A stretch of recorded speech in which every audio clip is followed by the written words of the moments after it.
going to say a word that very, very many people won't be familiar with, but after this conversation with Mr. Mark Anthony, you most certainly will be familiar with it. It's a word that begins with D and ends with N, and the word is Dungannon. Dungannon. Mark, you're familiar with Dungannon. I know a wee bit about Dungannon, but for the uninitiated out there, the people in the big wide world or across the Emerald Isle, what is Dungannon, and why should we be talking about it this morning? Dungannon's a very historic place. What have there's a place in it called the Hill of O'Neill, Mm. Hugh O'Neill. So, and the Tullyhog Fort and all is about, say, 6 miles from it, So that was Hugh O'Neill's fort, and um, it's you know it was back in the day during the troubles, the conflict up here. It would have been um nationalist and Republican, a lot of it. There would have been two places in Dungannon, one going out near the M1, towards M1. That would be McGashel. Mm. People would be familiar with that there during the 12th bonfire. They had the boat with the Mm-hmm. migrants in it. That's McGashel. So that's a loyalist stronghold, and it's Mm-hmm. just outside going towards M1.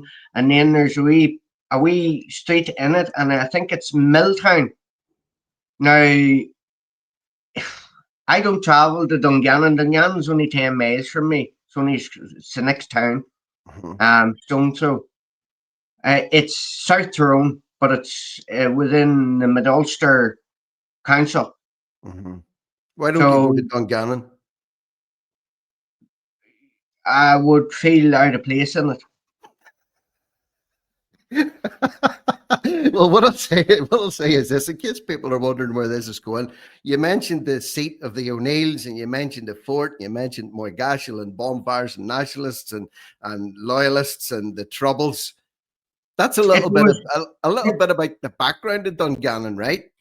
Mhm. But it's made the news. This is just to keep people in the picture here. This is just to keep people in the picture.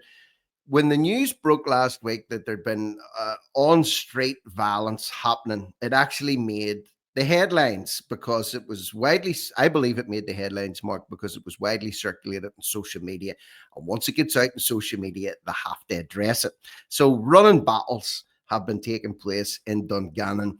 They've made the news, but I think they're trying to suppress it. There was only one arrest made. There was about half a dozen boys involved in this. One arrest was made. I think the guy's actually been bailed, possibly. But either way, it seems to have simmered down a bit. But then we started looking at Dungannon as a town, and this could be used as a case study. Let's use it as a case study here for what can happen slowly over a period of time that can end up leaving residents, not just of the town, but in your case, surrounding areas in Mid Ulster saying, well, I wouldn't be going there that much anymore because it doesn't feel like the Dungannon of days of yore, and certainly not the Dungannon of the O'Neill clan times. Certainly not. Right, let's look at it. Dungannon, Mid Ulster is a rural area. It is the number one place in Ireland for entrepreneurs.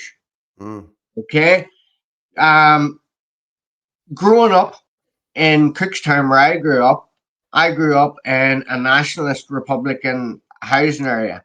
mhm, All you would have got would have been white nationalist Republicans. Okay, there was a place in Dungannon, um, a few places in Dungannon which were exactly the same. mhm. There was places in Marfelt exactly the same. There's was Portadown. You have the Gervahi Road. Think about it. It's Oh, yeah. it's turning the exact same here, people. Mhm, All these so-called nationalist Republican held areas, right? Well, since the 1998 Good Friday Agreement, we've all moved forward. Maggie Thatcher, I mentioned this before. mhm. Maggie Thatcher gave people the right to buy their council houses. People were buying these council houses between 17 and 15,000 pound back in the day. Mhm. 17 or no 7,000 and 15,000 back in the day. That's only 25, 30 years ago. Well, a mortgage is for 25 years, mostly. Mhm. These people have these long paid. They've moved out, which most people did. I'm sick of, I'm getting away from this. I'm turning over a new leaf. I'm moving out away here. I'm moving there. A lot of people done that. But they held on to these houses. Why? Because nobody was buying them back then. They were buying new houses. So what happened? Cookstown has the pork factory. There's about 1,100 employees in total working it. Mhm. 80 to 90% of them are foreigners. Right? They're from East Timor, they're from Lithuania, they're from Slovakia, they're from Poland, they're from Bulgaria, they're from Romania. There's ones from Africa. Yeah, they're from all over the place. Mhm. And it kills up to 5,000 pigs per day. Mhm. So, it's a very, it supplies the pork to nearly all of the major retail outlets, all the big shopping centres, all that there. It supplies the pork. It's the largest, what would you call it, slaughter in the UK, Yeah. right? Then you go to Dungannon.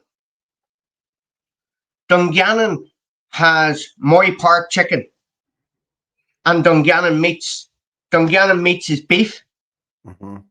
and lamb sometimes, right? You would normally get that in beef factories, they would do lamb. Mhm. And they have Moy Park chicken. Moy Park chicken is a Brazilian owned pork farm.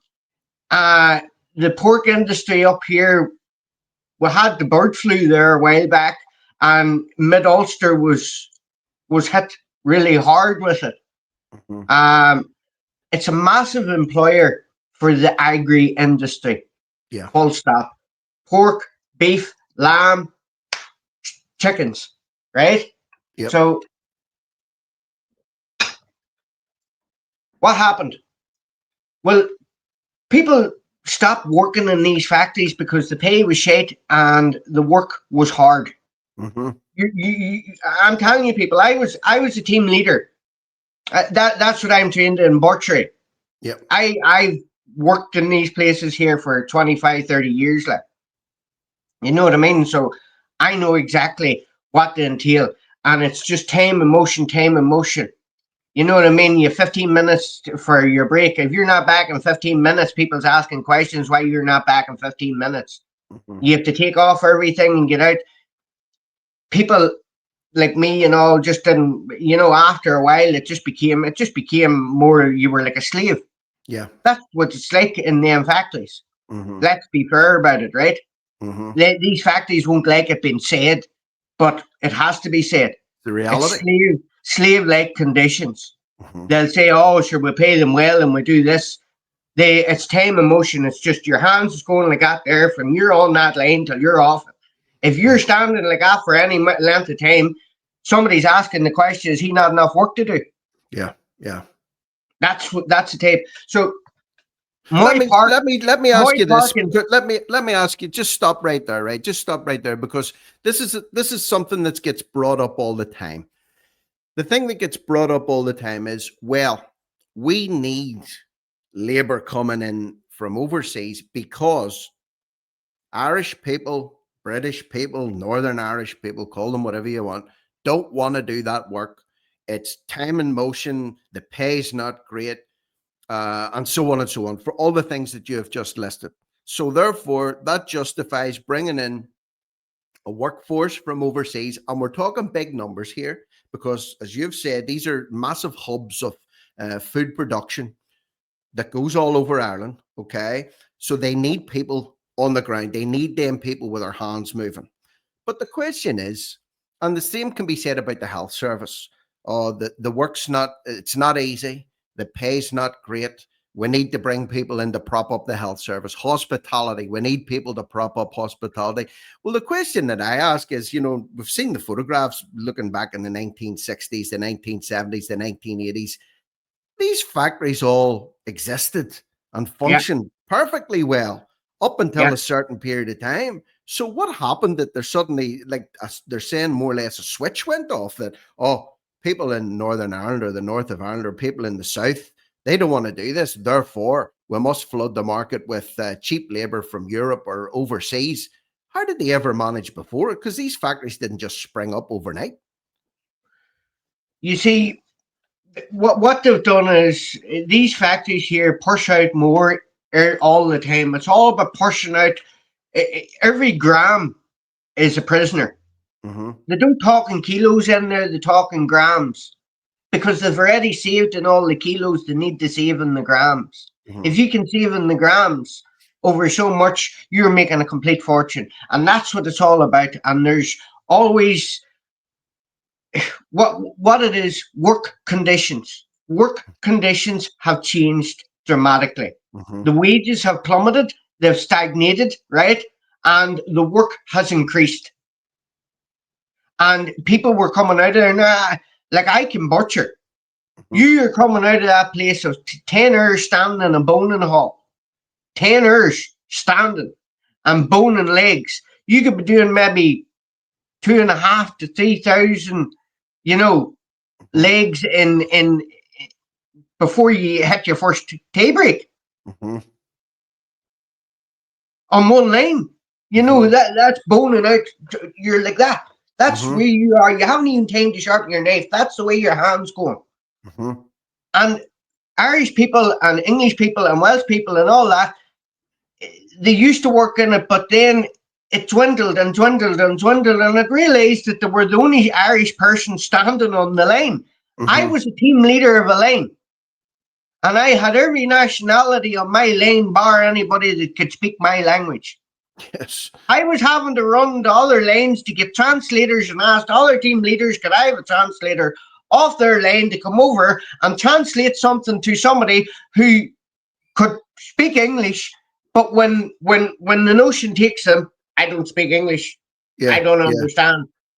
And that's where you're at. And it became harder and harder for us. You be more racist charges played in those situations than enough. And the PAs or whatever of the factories will come down hard on anybody to be seen that they're doing it. So it got to the stage where it just became unbearable to work in. Yeah. So you're actually saying, Mark, and again, the reason I wanted to talk to you in particular is you've lived this. You are still living it in Mid Ulster, in Hmm, Tyrone, and this is literally on your doorstep. And hmm. it's even a case of you're not even testifying here today that, okay, well, I've seen a bit of a shift over the years. I've seen a few people coming No, in this is from huge. overseas. No, you're talking about that you as a team leader in a huge factory, literally, were the only man from the area in that whole line. And it got to the point whereby if you wanted to talk to some of your members of staff, you had to go and get a translator. You're talking about a complete replacement, Complete, not complete, just diversification here. complete, We're talking about complete replacement here in that workforce. Is that a complete. fair summary? The only people that are of English speaking is the managers, the supervisors mostly and then the next one down from supervisor would be a team leader. Team Mm-hmm. leader are the people running the lanes. Yeah. I was a team leader, and I can tell you now, it was slave-like conditions. If there was something went wrong, if somebody done something wrong down my lane, I get the blame for it. Mm-hmm. I get the blame for it because it was easier to blame me as the Irishman than blame the manager or someone blame one of them, and then it been brought up until an hour level that the manager has picked on one of these here. So they send us down the line, and that's the way it is. And people then just we were fizzled out. We Yeah. were fizzled out, and you were treated. So what has happened is my park. Let's get back to it. My park employs 3,000 to 4,000 people. right? We're going to read out some statistics here Mm-hmm. from the 21 and 2011 census as well. Let's So get them we're up. going to back everything up here. Let's get them up actually to give people because I want to use this as a case study today, right? So you're giving your first hand experience of it. Dungannon is, let me say this, Yep. Dungannon is Northern Ireland or the North or Ulster or wherever you want to call it. It is our Birmingham. Mm-hmm. Look at Birmingham. Mm-hmm. Birmingham turned into a multicultural, what do you call in your area? Sanctuary city. Yes. So Sanctuary Yes. City, and over the past 4 decades since the Windrush, has just completely transformed into. Um, you don't see hardly a white man in it. Let's be honest, like, you know what That's I just a mean. fact. I'm, I'm, That's just I'm a not. I'm not demographic trying to fact. be racist here. No. I'm not. I haven't a racist bone in my body. My next door neighbour, I have two black families live a couple of doors down from me, Mm-hmm. and I have East Timorese live up here, and we all get on all right. Yes. You know what I Yes, that's mean? right. So that's not the issue here. You're just The stating issue is facts. the demographics changing in nationalist Republican held towns, and it, there's people getting rich here because they were able to rent out their houses back whenever they were able to buy them, and then they get out of these housing estates and trying to better their lives. Nobody's saying that that's wrong or right or Mm-hmm. whatever. But the reason why there's been nobody shouting about it here in the north is all these people are mostly employed Yeah. because they cannot stay here. They wouldn't be able to stay here unemployed because the benefit for a single man here is 80 quid a fortnight. Or Yeah. no, 80 quid a week. 80 quid a week, it's 160 quid a fortnight. Compared to what it is down south. And down south, you don't have to work. Mm-hmm. They're going in, you can go down there and claim asylum, you can claim international protection, you can, like as we heard our man saying one day that I'm over here claiming, oh, it's a sexual thing. What do you mean sexual? I have gay partner or whatever Uh-huh. over here in Donegal. This boy was out on a Friday night. So I'm the Nigerian fella. My wife and children are back home. That's right. My wife and children are back home, and I'm over here, Scooby doing the asshole of some other man. While she's over there looking after the weans, I'm setting up house here. I'm setting up. It's it's like a saloon with swinging doors at the minute. So Well, like, let, let's let let's go rewind for it. back. Go for it. Let's because this is backing up. It sounds outlandish, quite frankly. The way you're talking sounds outlandish, but it's not. It's reality based on lived experience. You're not making it up. This is your No. life. This is what you're seeing over decades, right? So let's Mm-hmm, rewind. Let's rewind back to 2011, which is what 14 years ago now. And there's mm-hmm, been two censuses have happened, one in 2011 and another one in 2021. And this is just to give people an indicator about what happens over time, how all of a sudden you almost can turn around and look over and say, what's going on here? But what happened or what has been happening has been happening over a period of time, slowly, slowly. So back in 2011, Dungannon, the town that we're talking about, had a population of just under 14,500. It had risen by over 30% from 2001, making it one of the fastest growing towns in Northern Ireland. It had the highest percentage of immigrants of any town. They made up 11% of the population, more than twice the average. Now, this is 14 years ago. Between 2001 and 2011, the number of immigrants in Dungannon increased tenfold, right? So that's not just a little bit of a blip. That's a massive increase over a period of 10 years. Tenfold increase, the biggest increase of any town. And as you've pointed out, many came to work in local food processing plants. And then there has been a little bit added in there. There have been several attacks on immigrants and clashes between rival groups of immigrants. It doesn't mention about any attacks on people that aren't immigrants. It's just talking mm-hmm. about attacks on immigrants and attacks amongst themselves but it's not talking about anything else. Now, let's just briefly fast forward another 10 years to 2021, which was just 4 years ago. So things continued to move along. In the 2021 census, Dungannon was recorded as having a population of 16,282, another 13.5% growth. 34.85% of the town's population was recorded as foreign born outside the UK and Ireland, and by far the largest of any settlement in Northern Ireland. So this is, as you've pointed out, it's turning into our Birmingham, and that just simply means that Birmingham, for example, or Luton or any of these other towns, over a period of time, decades, have seen massive demographic change to the point now whereby you could be regarded as a minority in your own town, in this case in Mid-Ulster or in County Tyrone. Would you ever thought when you were a wee lad running about in Tyrone that you would literally see yourself as being a minority, an ethnic minority in your own county? I knew one black person growing up in my life, and he was one of the lads. He actually went on to play professional football over in England, Man City and things like that. Great lad, went to our school, was in the plays and all that. I don't want to say his name, but if I said his name, everybody knows him. You know what I mean? Yeah. That was the only black man I knew growing up. And it was the only black man I ever saw, bar if you seen a British soldier, and they were black, which was very rare too back in the day. That's right. But like, Mid-Ulster is the largest electoral seat in Westminster. The MP for it was Francie Malloy.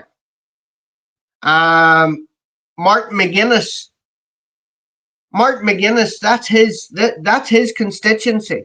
It's now Michelle O'Neill's constituency. The office, Sinn Féin's office, I could throw a stone and hit the window from my house, from where I'm sitting. I could literally throw a stone, right? It's right next door to the Freemason Hall, and then it's right next door to Cookstown Orange Hall. Yeah. And they moved from the AOH, the Ancient Order of Hibernia Hall, down right next door to it, which would have been more precise to them, but they moved up there, and I'm going, it's bad. But what is Mid-Ulster is a nationalist held area. It has been. Michelle O'Neill, Emma Sheeran, and there's another one there. They 1, 2, 3 in the voting. They just whitewash. You know what I mean? Like, it's 40,000 votes. It's massive. Like, it's like the way Antrim would have been, North Antrim would have been for Paisley. You know, it was just a given. Yeah, exactly. It was a given that it was going to the DUP. It's the same in Mid-Ulster with the. You'd East Tyrone, you'd South Tyrone, you'd West Tyrone. You know, parts of all that, and it's all rural, right? Now, Cookstown's a mostly nationalist town. Marfelt is a mostly nationalist town. Dungannon is a nationalist town. Culleland is a nationalist town. Stewartstown is a nationalist town. This is all in the one area. Then you have Portadown. Portadown was mostly loyalist town. You know what I mean? But bar the Girvahy Road. You go up the Girvahy Road now, and the Girvahy Road's the same as any other nationalist Republican housing estate in the country. Full of foreigners. Why? Because they've all moved out of there. They've all moved out. I would say, you know, the Girvahy. This is how crazy this is. Remember the Girvahy Road? The march back. They couldn't get down from the church, and people were bait Drumcree. That's it. And they were bait up and down the roads and all. I would guarantee that wouldn't happen now unless they bust people in from all over the country. Why? Because they wouldn't have enough nationalists in that housing estate or in around that area, like Brendan, your boy Brendan back in the day, to come out and sit on the road to block the road. Mhm. I would say if the orange men actually walked up bad road, they would get up it all right. Why? Because most of the people in the houses would be coming out to look at them to see who they are. You know The what I drums, mean? attracted by the sound of That's the the way it drums. is. So Well, why so is my that? Here's a daughter, here. Let me say this, right? So you're talking about Mid I Ulster, was right? here when the first foreigners came in and they were Russians. Hmm. I was working in helping mates, and I was waiting in turn to get on for boning out beef. Hmm. That's where the money was, right? You big money back in the day Hmm. for it. So they started bringing these boys in, and these boys here were workhorses, and they knew how to bone beef, and they were getting all ahead of us, and I was raging, so I left. I'm not going to get fucking on here to make a lakh of pound here. You were boning back in the day, back in the 90s and the early 2000s. You were making mega money. Yeah. You were making mega money, lad. But not anymore. Why? Because these first Russians came in, there was about 16 of them came into this factory, and they took their passports. Hmm. And they had them all, they bought houses, and they were putting them into houses. And there was 5 or 6 of them in a house. And they were Hmm. paying the factory. The factory was taking the rent money out of their thing every week.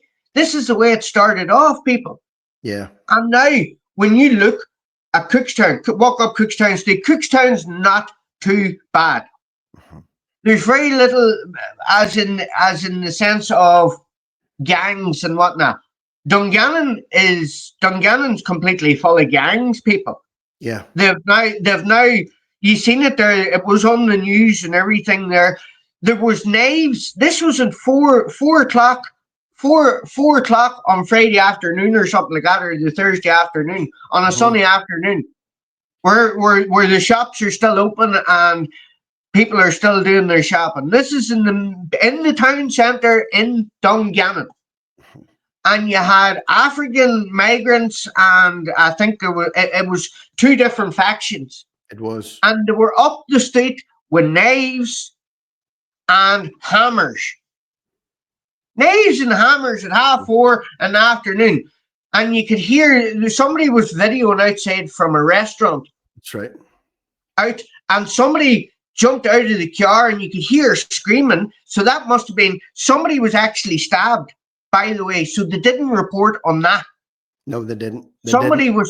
Somebody was stabbed, and we hear there the other week there somebody was stabbed as well, and it wasn't reported on. Rick, up around Hmm. here, there's a lot of stabbings and things happening up around here that they're not reporting on. Yeah, The they're being. reason why they wouldn't report on it in Dungannon, sure, who's going to report it?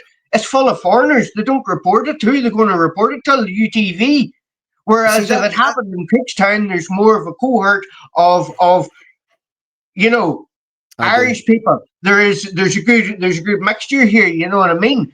But you go to Dungannon, people, and it is. I'm telling you, it's spot the white man. These Timorese community, like they actually run Dungannon. Hmm. There's more of them in Dungannon probably what there is of Irish people in Cookstown, Hmm. and they all work in the local processing meat factory plants. So And know a thing and or two the about thing boning. is, they can all go and live.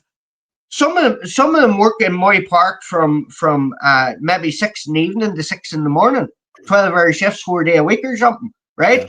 And the other ones maybe work from 6 in the morning to 6 in the evening, so they can go in and share houses. One's Yeah. getting out of the bed, and the other one's getting into it, Yeah. and then the Yeah. party all weekend. You Yeah. know what I mean? No, go to the shop, you'll see them. They go to the shop. Look, this is people just getting on in life and whatever. I'll Yep. tell you it here now. I had a line of East Timor people, right, working for me. And I loved every one of them. They Yep. were great people. I get on great with them. That is not the issue here. The issue is if this trajectory keeps going the way it is going, this will no longer be, it'll be completely unrecognizable, people. It just won't be Ireland anymore, as in, well, Ireland with Irish people in it. We'll There'd be become the minority in our own country. there'd And be total breakdown. There'd be total like social that's cohesion will just break right down. talk. Even the media is starting to talk about it. Yeah. Even the media is starting to talk about it. They're throwing out we. So there was open floodgates, Mm-hmm. and the open floodgates was open, and they'll keep them open as long as they possibly can. The people just get completely and absolutely fed up and scundered with it and Mm-hmm. whatever, and then they'll have to, what they're doing now, showing people, oh, we're doing something about it, we're starting to do more checks, we're doing this, we're doing that. We're not seeing any evidence of it. No. Now we're lucky, as in a sense, up here, as the people here are here working, right, and whatever. Whereas you go on deeper down into the big city like Dublin, Dublin's fallen, people. It is. Dublin's gone. Dublin's gone. I've been to Dublin from 2020 to 2025. I was going 10 times a year. Like, I've been to nearly all the rallies, everything. I was I was holding meetings in Finglas during lockdown with over 200 people in a room. Mm-hmm. I was holding meetings, secret meetings, and you would have seen the fear down there with the guards and whatnot. And I was going, well, you wouldn't get that up where we're at. You just Mm-hmm. wouldn't get it. We were holding open meetings up here in the north, and the police knew about it. They knew it was lockdown, but they didn't give a fuck because they knew if they had to come in, they could have been walking into anything. And that's the police over here where we're from compared to down there. They're very naive down there. Whereas up here, they're more militarized and they're very smart. They're very smart. They know what they're going into and they know what not going into. You know what I mean? Yeah. Whereas down south, it's just, do you want to wear a high vis vest? Aye. It doesn't matter what size you are, what shape you are, what height you are. Doesn't matter if you're a 3 stone woman. Stick that high vis vest on you and stick your hands in your pockets. You know what I mean? And stand there and just look good. You know what I Keep mean? your Well, ponytail out of your ponytail. baseball cap. Look, people, the Dungannon, this is all here, people. Right, I'm going to put this here to anybody listening. Mm-hmm. For an example, Google or whatever search engine you use, Dungannon rape, Mm-hmm. Dungannon murder, Dungannon assault, Assault. Yeah. Dungannon migrants, Dungannon migrant population. Just Google those things and you will see all these stories. Mm-hmm. Now, there's stories. There was an East Timor family there. There was a 1-year-old child killed there Mm-hmm. last year, coming up near Christmas. 3 people arrested, the mother and everything. There was one of ours raped by 2 East Timor lads. Mm-hmm. Now that only happened 2 years ago. Well, I can categorically tell you that the lad that was actually there and done it is out walking the streets again. Because I had to hold my son in from going out to knock his fucking shit in. Mm. He goes, there's that wee bastard that raped that girl. I'm going out to knock his fucking. And I says, no, you're not, because you'll end up worse off Aye.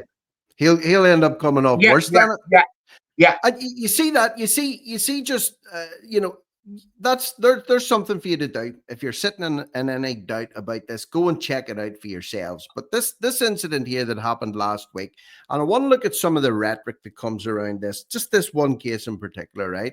That's the wrong one. Right. I'm So going to read this out. yeah, Quick. go ahead. Go ahead. Dungannon, Northern Ireland, has noticeably diverse population, particularly in terms of foreign-born residents. About 34.85% of the town's population was born outside the UK and Ireland. Mm-hmm. The highest proportion in Northern Ireland, the largest foreign-born communities are East Timor, Lithuania, Poland, Portugal, but most of them Portuguese are actually Africans. Okay?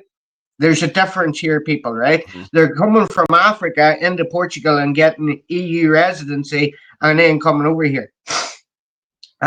Here's a more detailed breakdown. Foreign-born population. Dungannon has a significantly high proportion of residents born outside the UK, Ireland, according to Wilkie Wand. And the kids whatever, how long.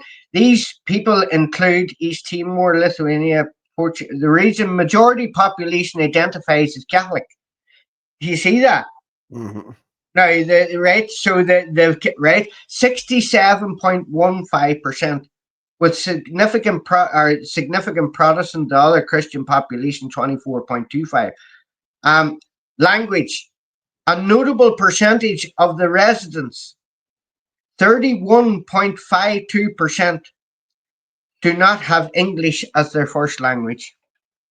That's 31% you're talking about, which is well, that's 1 in 3. Pretty much 1 in 3 people in the area is foreign born, and 1 in 3 people in the area don't have English or Irish as their first language. And that's reflected, I think, in this statement that came out from one of the chief inspectors of the PSNI, the Police Service of Northern Ireland, when he was talking about the violence that was going on there last week. So he said that the community were very concerned about what you've just talked about, that one incident. But why, it wasn't a particularly bad one in the scheme of things when you look at everything else. So the community's not just worried about one incident. He said, I want to reassure, listen to what he says. This is quoting him, quote, I want to reassure the local community we are aware of their concern around this incident. Bunkum, it's not concern around that incident. We're committed to supporting the needs, listen, of every resident of our diverse town. Now, in all my years, and you're not quite as old as I am, but you're getting there, right? In all the years of the troubles or the conflict and everything that was going on here, the bombings and the shootings and everything else that was going on, I never ever heard the police referring to any part of this neck of the woods as a diverse town. We're going to protect the residents of Cookstown, our diverse town, or Lisburn, our diverse town, or Ballynahinch, or Ballymena, or Coal Island, or Cookstown, or wherever it was. So now you've got this rhetoric coming in from the police saying we want to protect every resident of our diverse town and will robustly review and deal with offences and dispatch additional officers over the weekend. Now, that also suggests to me was that they were anticipating more trouble because they were already talking about the weekend. That was on a Thursday night. So why would they be saying the weekend? Don't worry about the weekend, folks. We're going to have extra people on the ground. Unless, of course, they had intelligence. When did you ever hear newspapers putting it into newspapers that they were actually promoting that the police were actually going to have more people on patrol in the streets? That's actually them admitting to other people, look, we're going to try our best here to keep you safe here. We're going to put more people out in the streets. Dungannon, I have seen there has been a lot of fights and a lot of stabbings and a lot of this and houses burnt out and this and that and the other. It's all gang related and it's all in Dungannon and it's been kept under the hub. And I can tell you this here now, it's nationalist Republicans behind the whole thing. Yeah, because every area that you talked about, most of them are Sinn Féin aligned or whatever, and they're all getting rich out of it. Don't forget, people, Sinn Féin own nearly all of West Belfast. Mm-hmm. You're from that part of the country. Mm-hmm. They own all the black taxis. They own all the businesses. They own most of the houses through some form or another, through renting agencies, buy to let or whatever. They own it all, people. It's the same up around these parts too. Mm-hmm. And if you have a steady income, steady rent coming in, it doesn't matter who's paying it. Correct. And we've already figured that out. It doesn't matter who's paying it because when Michelle O'Neill shook the hands of King Charles, the slate was wiped clean. It was, I do not care if you've shot or blew up my uncle, and I do not care if you've done this, and I don't care if you've done that. I don't care if you've shot at our people and blew up our people for the past 800 years. That's all wiped clean. Your mother's dead. Mark McGuinness is dead. New decade, new approach. Mhm. I am a first minister for all. We'll get rid of the tricolour. We'll get rid of around the vein, which isn't a part of the Constitution. Mhm. Michelle O'Neill is the only one this past 3 years since 2019, since the stud and brought in the COVID legislation on the storming steps in the rain. They couldn't see eye to eye, and then they came together a month a month before to get all the nurses and all back in. A Yeah. month before COVID. A month before COVID. It was in the end of December. It was middle December, and the stud in this was new decade, new approach. And the only thing that has come out of Michelle O'Neill, she's like a, what would you call that there? Like something you wind up and then it keeps repeating and repeating and repeating. Yes. Aye. Constitution change. Constitutional change. That's the way she puts it. We want change. Constitutional change. That's the constitution that they want to change, people. Yeah. That constitution is a Christian constitution. It's a Christian constitution. It's a national constitution. It's a written constitution. And they want to completely change it. What we can see from Sinn Féin is they're all into this diversity, inclusion, equity, all that Mhm. nonsense. And they love inward investment. Mhm. They love this word inward investment. Why? Because Sinn Féin sitting in the biggest gold mine out the road in a Republican nationalist held area. The biggest gold mine near enough in the world. Mhm. Kernock mine. Oh, aye. The licenses were relinquished there, people, by the way, too. Now, so we're talking about economic migrants and that they're all coming in for work and whatnot. And let's think about San Francisco. The gold rush. The gold rush. Ooh, what popped up in the gold rush? Prefab towns Mhm. with people coming in who wanted a wee slice of the pie, a wee slice of this promise, a wee treasure island. People, Orland, open for business. There's plenty of work here for people that want to go under the ground and do that there, people, because this is the futuristic mining camp of the world. And that's not my words. That is Patrick Anderson, the CEO of Dalradian Gold NI, stating in 2015 to Bloomberg magazine, we are not talking about a single mine here.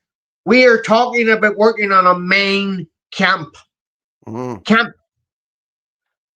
Can't say Well, any you more, see, people. You know what I mean? The day, this has been slow and sustained. So like if you go to any of the primary schools in round anywhere in Ulster, you walk up to the front door and there's a list of the nationalities within the schools. Mhm. We live right. You You seen see, there in you the see, Mark, 15th. You Mark, seen there in the let's, 15th of August yeah. in the Bogside, a controversial bonfire with effigies on it, whatever. Mhm. We we expect that, right? Yeah. You get it in the Shankill and all with effigies and whatever, right? We expect that. We're used to that. That's us versus them, us'ns and them'ns. You know what I Yeah. mean? In 30 years, we still haven't dealt with the issues at hand. Mhm. We still have separate schooling for Protestants and That's right. Catholic schooling That's here right. in the north because there's still that much division between Catholics and Protestants. And people are trying to portray that there's not. There Look at is. There is. look at this. We, Look at this. Look at this. Look at this here, right? So this guy here, by the way, has got nothing to do with our conversation. His face just happens to be in the photograph. So ignore this guy. Now, this was going back to 2011, and you talk about the segregation of education in Ulster. Okay. Mhm. So the changes have prompted, so they're talking about the demographic change from 2001. Now, this is written 14 years ago. The changes have prompted even Mid Ulster Council to consider foreign language street signs, Yeah. such as Portuguese. Now, there's a whole rigmarole about Irish language street signs, and especially in the new disastrous Dog's Dinner of a transport hub, which is Grand Central Station. There's a whole fight going on about putting Irish language signs in there. But yet, in Dungannon, 14 years ago, they were talking, and nobody protested against putting Portuguese language signs up in Dungannon, but they were considering Portuguese language signs up in Mid Ulster, and English was not the first language of more than 600 pupils in one primary school, St. Patrick's Primary Yeah. School. So there'd have always been an issue in the past about integrated education. That's just the way it was here. All right, going through the 60s and the 70s and the 80s, and in fact, right up until now. Still up But to this yet, day. but yet, right, as you say, you go to a segregated school or whatnot, there's no problem with 15 other flags from other countries, or half the kids, there are 600 kids in the school not even being able to speak English as the first language. But put the Protestants and the Catholics together. No, what that's Not not, a that's chance. not, There's no, still can't a do it. peace wall. Can't do There's that. still a peace wall in Belfast. Mm-hmm. There's loads We're of them. living in that much harmony and all together and kumbaya and all that. We're still burning effigies and bonfires, right? That's never going to change. Not me, your lifetime. I don't think, Rick. No. People can say, oh, they'll try and change it and all. It's only for show for cameras if they do that there. Yeah. Behind the scenes, the 12th of July and all that is drumming up. It's drumming up, and it's the same for us as well. Look, it works on both sides. It swings. The pendulum swings. We're as guilty as each other on both sides. We're still, but the question still, we still cannot sit down and get on and sit with most ordinary people do, Rick. Me and you have met and we've sat, and that doesn't come into it with me and No, you. I don't give a not at shit, all. Not at right? all. But there is factions of loyalism and there's factions of republicanism, Mm-hmm. and they will never ever sit together. Ever, No. ever. Forget about it, people. You can have people on YouTube sitting saying that we're all coming together and we're standing at bonfires and we're doing this. Forget about it, people. I'm telling you here now, and Rick can tell you here now, I'm a Catholic, he's a Protestant. And we can tell you straight out, no, look, I'm a Republican. I have the Irish Republic. You know what I mean? Up here behind me, the proclamation, all that. That doesn't change me and Rick. I have my ideals, he has his ideals, you know what I mean? But at least the two of us have, a common courtesy that we can understand where each other comes from, and we can try and understand each other. Yeah. And happily do it, because I mean, like, I've been talking to you now for what, 4 years on and Yeah. off on Yeah. our, I've met you in person. We've had the greatest, most almighty crack, and Yep. our backgrounds or what our parents' backgrounds would have been. And that's something to understand as well here. The reason why, if you'd have been born on the Shankill Road to Protestant mom and dad, you wouldn't be a Republican. And if I was born in, the Bog side, the Roman Catholic family, I wouldn't have been, but you're very much a product of your environment, your geography, and very much a product of your tradition and what areas that you'd have come from. That's just a fact. And you see, to try and break that. And what people don't realize is, and it's not even a question of breaking it, it's a question of understanding that not everybody thinks the same. Understanding and doing it with a mature outlook, without thinking, looking at you going, he's out to stab me in the back, or you looking at me going, he's angling round to take over my country, or he wants to take over my area, he wants to move. It's not a question of that at all. It's about living and let living. And for as long as people are set against each other, there's a wedge driven in. A society is fractured. People are killing each other.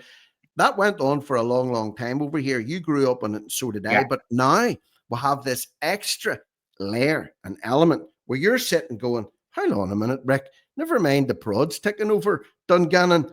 With the 3 out of every 10 people here doesn't even speak English, and 34% of this population wasn't even born here. And you look at areas in Dublin, or you look at places that in the like what is it, Liston where the whole population is about 10% is native Irish people down there, and they're moving people into Galway, into Connemara, into the most hardcore traditional Irish areas that you could ever possibly be. Talking about putting IPAS centres in there with Afghan men in them. It's just about setting people against each other, because where Yeah. people are divided, then these people that are coming in and profiteering off the back of it, the political classes, the Sinn Féins of this world, and the all the other party, they're all lining their pockets, Mark. We're a special case, Rick. The North is a special case. It has been highlighted by the Americans. It's been highlighted by everybody that's ever dealt with us. We're a special case, right? It's an understatement. Yeah, but like, where was I going, Matt? We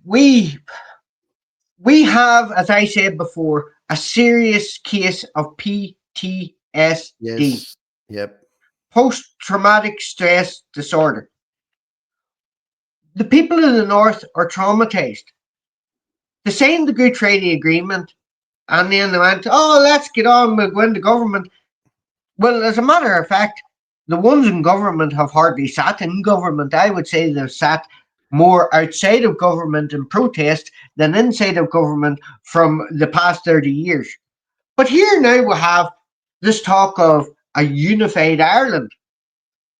I'm all for the Irish Republic, but not if the conditions aren't right. They have not dealt with the fundamentals facing our society, both in the loyalist and the Republican, in the nationalist and the unionist, in the Catholic and in the Protestant communities. And they've just went, here, now you can deal with them people on top of trying to deal with whatever. Now we don't. I'm not against immigration. Nope. We've went here. We've done all that. We've heard all the bullshit. I'm sick of. And I'm here. This left wing, right wing. It's the same board, people. It is. It's the government pulling the strings. It's through manufactured crises after crises after crises. If we're in a state of emergency, the government can do everything for the common good. To keep public morality, peace and order throughout society. Do we get through this together? Let's do it together. Yeah. That's the playbook of the age, but is it not? Yeah. That is the playbook of the age. If you can, the easiest way to get people to comply with what you want them to do as a government or as any organization, as we know all too well, is magnified.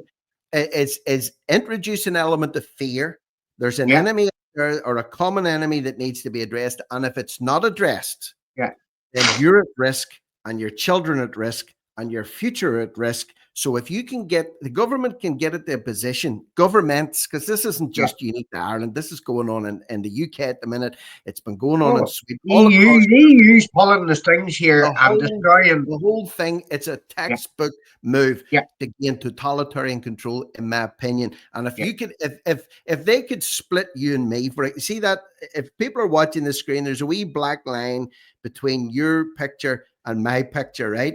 If they could stick a wedge, metaphorically speaking, at the top and hammer that down and separate somebody that thinks and talks the way you do and that thinks and talks the way I do and make us enemies instead of people that'll sit down as friends and as, fellow Ulstermen and sit and have a yarn and a bit of crack and the most almighty time together over a cup of coffee. They would love to see nothing more than to drive them division wedges down, because when we're all split up, and we're all fighting amongst each other, and we're all arguing and at each other's throats, how much easier is it to control us when we're in that state rather than coming together, unified with one common enemy, which is not East Timorese. The common enemy is not East Timorese or Lithuanians or Polish people coming in from Africa.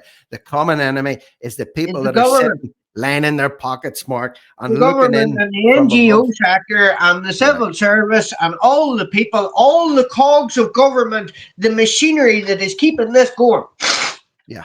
This is replacement migration. Mm-hmm. And it happens every 70 or 80 years. There's just a They done it after the Second World War. They done it after the First World War. Mhm. It's our turn now, and it's happening on steroids, and it's changing the demographics in voting. Yeah. Maybe not today, but in 20 years' time, for their projected outlooks. Don't think that a politician or government is sitting in there sitting worried about next week. Next week was taken care of 20 years ago, people in Yeah. government. They're worried about in 20 years' time.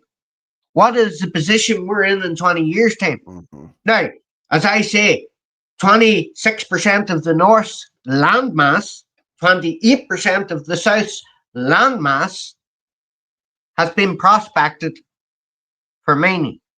Mhm.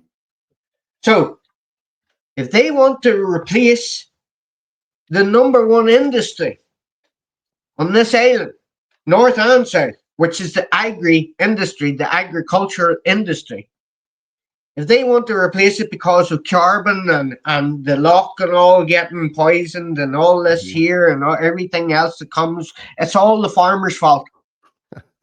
Well, they want to replace food farming for energy farming. Mhm. So they're putting incentives in place for the farmers for solar panels. Mead is 2 crops per season. You can take out a mead. It's that fertile and it's that flat and it's whatever. It's all solar panels now. Mhm. The Mid Ulster is the number one place in the world for quarrying and mining machinery. Mhm. All Turex, all that. So it's all localized. They've got everything on their doorstep for this. You talk about the rail infrastructure going from east to west. That's not for our benefit. They took the rail infrastructure out years ago, They people. did. They We can did. get anywhere in the north here in 45 minutes or an hour. From where I'm at, I can be anywhere in 45 minutes. 50 minutes I could be in your house. Doesn't matter what part of Yeah. Northern Ireland you're in. Mhm. I could be at your house in 50 minutes. So do we need trains? What do we need trains for? For moving rare earths, precious Mhm. metals, um, higher activity, radioactive waste, critical raw materials to call them. It's the I, only I, way to. It's this, not for you or I's benefit to travel for me to get on a train and go. Well, let's go up to Donegal for the day. Is Mhm. it fuck? Do you Give guys me want a, to spend give billions? me a walk to Donegal from where you are. Yes, exactly. Here's the So thing. In summary, right? In summary, we started off talking about Dungannon. I suppose we still are. As it's a case study. All right. yeah, And just to confirm, because people are saying, people want we're to not paint. picking on Dungannon, by the No, way. Portadown's the same, Craigavon's the same, Newry is now a no, sanctuary city, Armagh, Melissa Chimney is having a meeting Armagh's the now same. at the weekend. Everybody, Mhm. she's invited all the politicians and all. I just seen it, so look it up there on TikTok Yeah. and see the details of it. So Newry has become a sanctuary city as well. we're not picking on Dungannon. And No. as Marcus pointed out as well, his neighbours, he's got East Timor, his Huh. neighbours, he's got people from he's getting on all right I with can them. go and bring That's them not in and the get them issue. on here and set them down. That's a good friends are.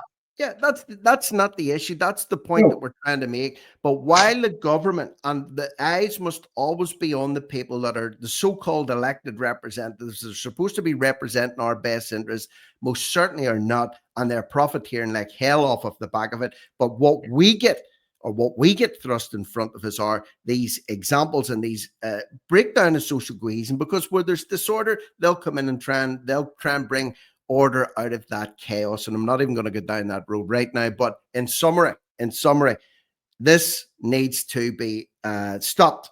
And if it's not stopped, there will be a complete breakdown of social cohesion, and then God only knows what's going to come in off of the back of that. So we're just saying this for reason of education, letting people know what it's That's like it. at the grassroots, which is your experience, which is my experience here too. So people, you can listen to this, share it with other people, This is just one example of one town in County Tyrone, but it's happening the length and breadth, east, west, north, south, and in the middle, as I say, across the whole island of Ireland. So ignore it, I would say, Mark, to people that are listening at your peril. So leave, there'll be a link also in the description box below. Bunrock Nahern 1937 website. That's something that Mark has been Rock working on. 1937.ie. .ie, but the link will be in the Yeah. description box underneath this video. Digs deep into the Irish Constitution, and him and a team have put a lot of work into this. So if you want to find out any more about that, you can check the description box below. But for now, Mark Anthony, to be careful the name I use, otherwise you get shadow bombed all over the place. Big thanks to you for hopping on this morning. Lovely to talk to you and catch up with you again. That's Mark Anthony. I'm Rick Munn. This is No Risk, No Reward Media. Over and out.